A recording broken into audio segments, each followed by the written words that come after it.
So if I was going to start a dropshipping store in 2023, this is the exact 7-step system that I would follow. Now this system I've been using myself going back since 2007, and this is something that our students have been using now for almost 10 years to build highly profitable, semi-automated dropshipping stores that can produce full-time incomes while putting in part-time work. Now, if you follow the system yourself, you have a high probability of building something that works, not only to provide real value to your customers from your dropshipping store, but also to your bank account. Before I worry about how to build a website and what that should look like, or things like how am I gonna find buyers and traffic, or even things like how am I gonna find suppliers, we need to tackle the first step of the 7-step process. And this is niche selection.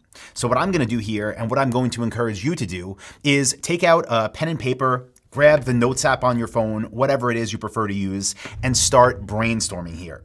Now this is counterintuitive to what most people do, which is go on Google and look for products to dropship. What I want you to do is start creating a list that we can then research in a later phase. This is exactly what I do. When you're brainstorming this list, pretty much anything goes, but a few things you should be thinking about as you're putting this down is 1, can you think of products that on average cost $200 or more? Do these products also appeal to the upper middle class? These are the best online buyers.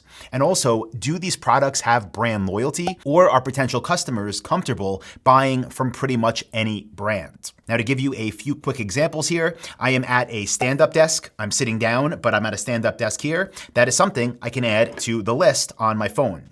Behind the camera I'm using right now, I have a few light fixtures. Same thing, add them to the list. This is what I want you to do, and this is exactly what I do when I'm thinking of what store to build next. Now, I already have quite an extensive list of thousands and thousands of ideas because I've been doing this stuff for over a decade. But if you're following along, what I would encourage you to do is brainstorm at least 50 niche ideas, because then we can move on to phase 2 of this process.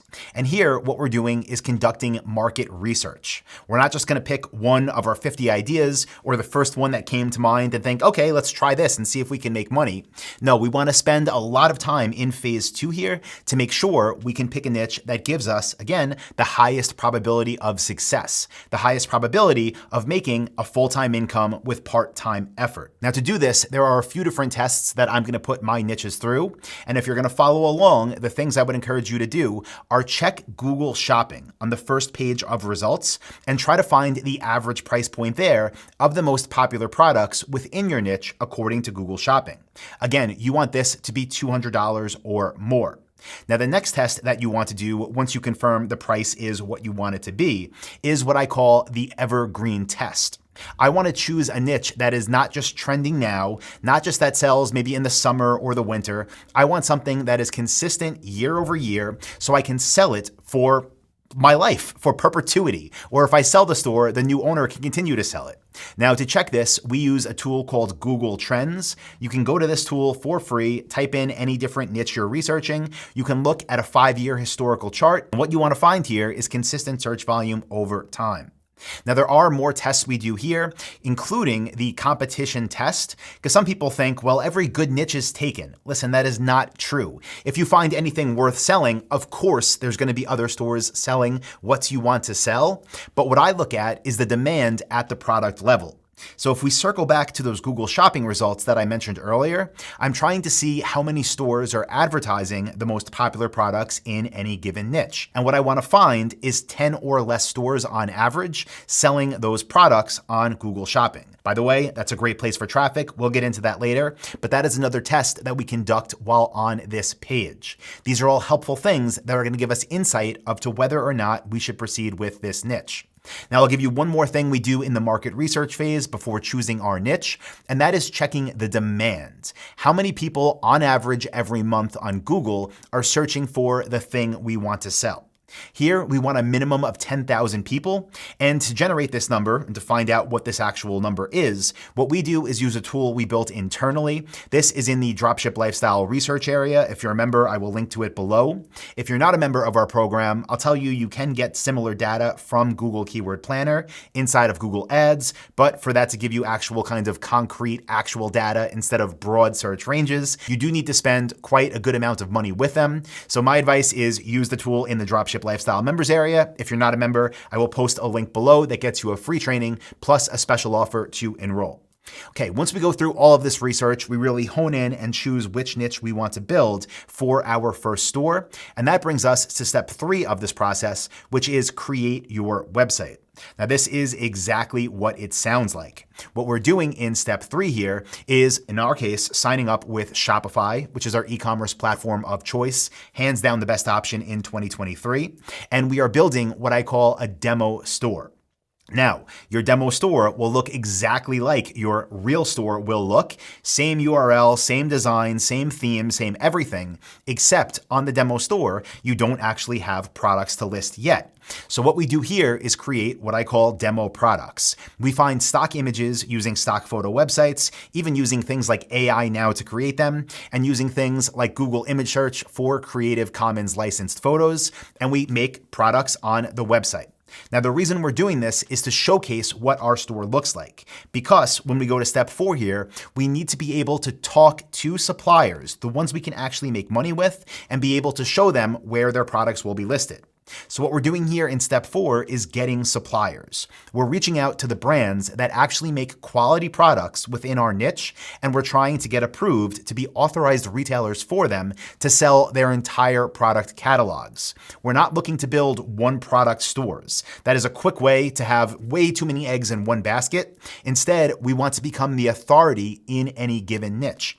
So going back to the stand-up desk example, if I was going to sell these, my job, my role at this point would be to get approved to be an authorized retailer for all of the best stand-up desk brands that are dropship friendly. Now, we also do tests to verify that, but at a minimum, we want 20 that we could potentially reach out to. In the beginning, maybe we only become authorized retailers for 10 of them. The rest say to come back once you're more established. That is fine. But these are the type of companies we will work with. We are not paying anybody for access to their products. We're not going through any middlemen. We're not drop shipping from China. We're finding the best brands that have products in stock in the country where we want to do business. For us, that is the US, and we are becoming authorized retailers to sell their products. Now, after step 4 here, we are approved. We have actual products we can upload.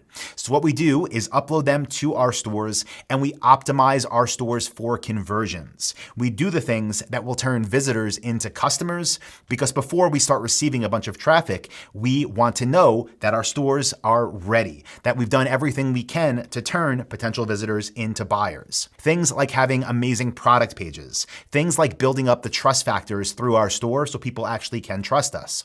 Things like building abandoned cart sequences so we can follow up via email if people don't buy. Things like capturing email addresses when visitors go to leave the website so we can follow up to convert them into customers. All of these things are done here because a thing that I am a huge fan of, have been using for over a decade now, and something I encourage everybody to do, is run paid traffic, to spend money on ads. And that is exactly what we're going to do in step 6, but we're not going to do that until our store is optimized. But once we get there, we have real products on our store, the store looks great, it's optimized to convert, we start getting traffic. And here we're doing a bunch of different things that are proven to work. The first is using those Google Shopping ads that I referred to earlier. We're also using free Google product listings. We're also optimizing our sites for search, so over the long term, we can get free traffic from Google. We are advertising on Microsoft Shopping using Microsoft ads. We're using Meta ads, but specifically for dynamic remarketing. So once somebody comes to our site as a qualified visitor, we can then bring them back to complete the purchase if they don't buy right away through Facebook and Instagram remarketing ads, of course, that are managed through Meta. Now, after this is going, we're up, we're running, we're processing orders as they come through, we're building up our money, we're understanding how to run our business, because that is exactly what we are doing.